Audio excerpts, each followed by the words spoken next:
Hello, welcome back to Blender Sushi Live Noding. In this episode, I want to show you some kind of art creations created using this domino setup. So this is kind of a continuation from previous live noding, kind of milking the idea. So this is Mr. Ton Rosendahl, which basically I resample and simplified into this 39 by 39 dominoes. It's probably around 40 times 40, 1600 pixels, and each pixel color is represented using this domino. Domino, of course, it goes from 1 to 6, but in this case, I can easily change it so it goes from uh, 1 to 9 or 10. Let me see if it's updating. Oh, actually, I might need to reload this.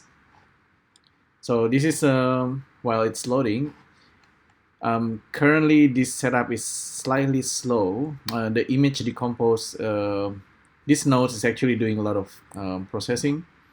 It looks at this image and then doing resample. It's actually doing this skip every X pixels, and there's extra informations.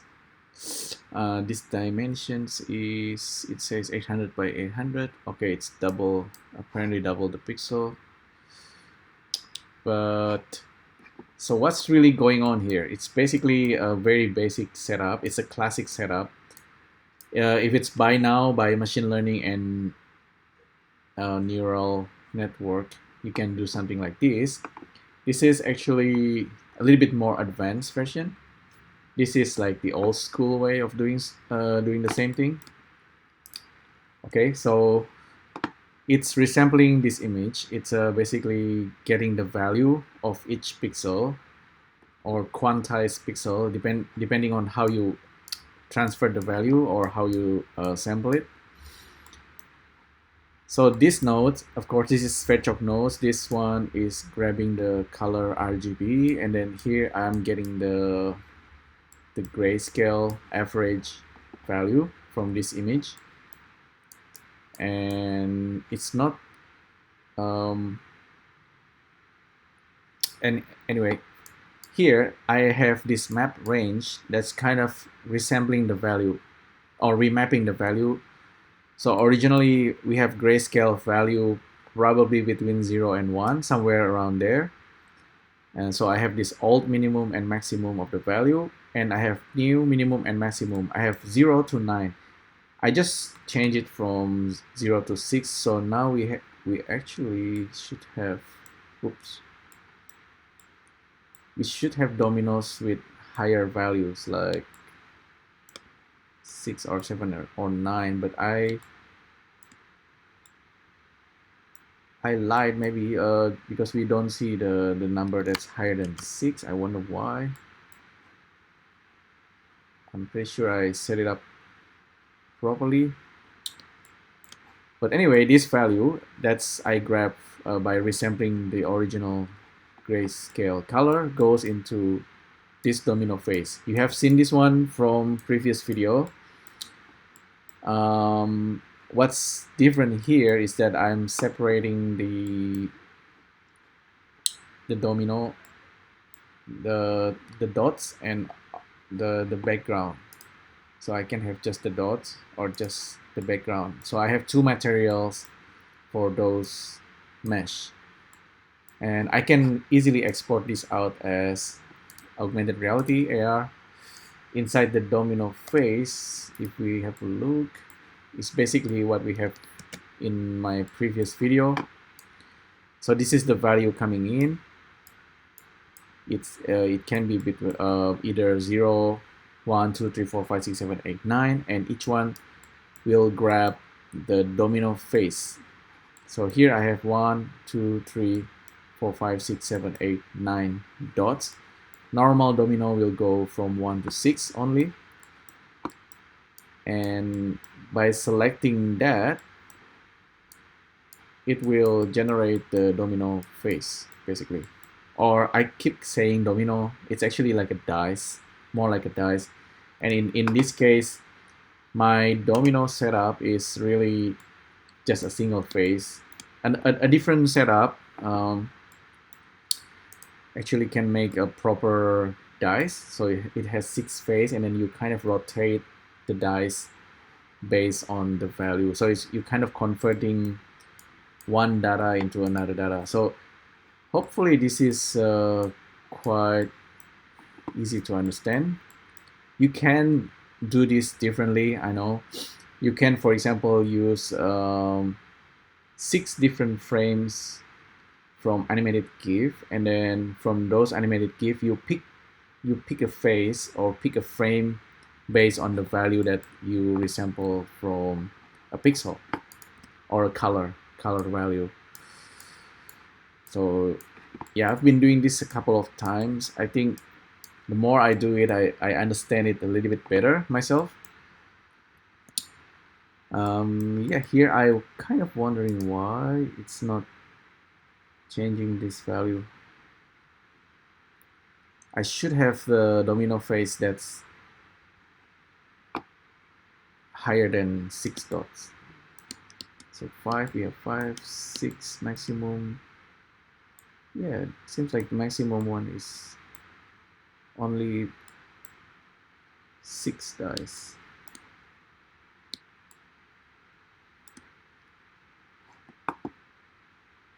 Very interesting.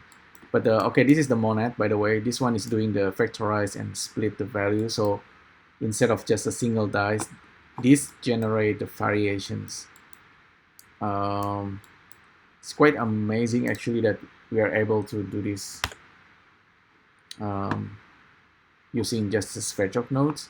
You can do the same thing using animation nodes, but this factorization is kind of like looping and etc. is happening inside here. Oh, the dice does not seem to be updating. I really wonder why. Let me try to unload this and then load a simpler image.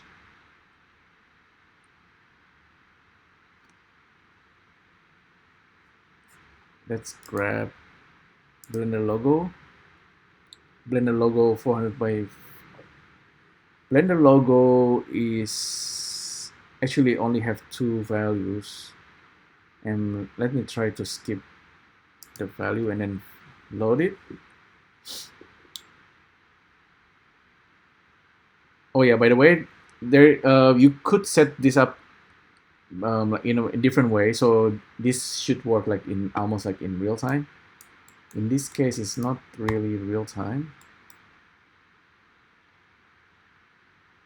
and the process is kind of slow. But if you read the pixel, instead of using image decompose and then you just look at the image directly, it will be a lot faster. So this is Blender logo. This one's kind of scrambled. You know why? Because I need to change the value 2304. Okay, square root of 2304. 48. Okay, 48 is the number of this. I keep it simple and make my image source as square, so it's faster. It's easier to understand. Otherwise, I need to know which is X and which is Y. Okay, we got it. We have this Blender logo. I think I can try make this 9. It should update and I should get a higher domino dots.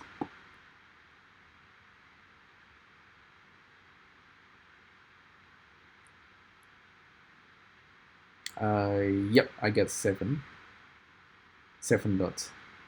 So yeah, it's real time and it's working properly. So let me save this as then number 23.